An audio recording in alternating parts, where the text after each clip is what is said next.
इंदौर शहर के बीचों बीच एक लंबी सीढ़ी है जिसे हम इंदौर की 51 सीढ़ियां के नाम से जानते हैं।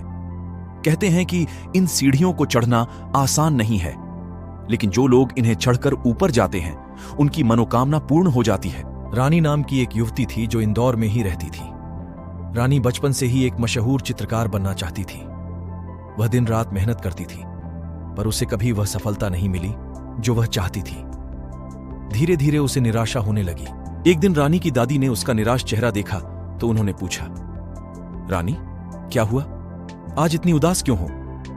रानी ने सारी बात अपनी दादी को बताई।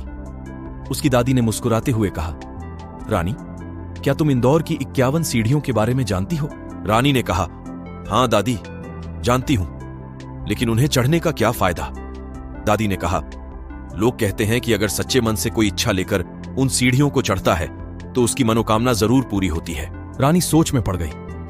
उस रात उसने सोचा कि क्या वाकई में ऐसा हो सकता है, लेकिन फिर उसने सोचा कि एक बार कोशिश करने में कोई हर्ज नहीं है। अगले दिन सुबह रानी इंदौर की 51 सीढ़ियों के पास पहुंची। उसने मन ही मन में यह सोचकर सीढ़ियां चढ़ना शुरू किया कि वह एक सफल चित्रकार बनेगी।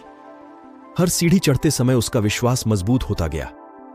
जब वह सबसे ऊपर पहुंची तो उसने पूरे शहर को देखा और उसने गहरी सांस ली। उसे लगा मानो उसने कोई बोझ उतार दिया है। उस दिन के बाद रानी ने और भी ज्यादा मेहनत शुरू कर दी। वह हर रोज अभ्यास करती थी और नए तरीके सीखती थी। धीरे धीरे उसकी कला में निखार आने लगा। कुछ समय बाद ही रानी को एक प्रतियोगिता में भाग लेने का मौका मिला। उसने अपनी पूरी मेहनत लगाकर एक खूबसूरत चित्र बनाया।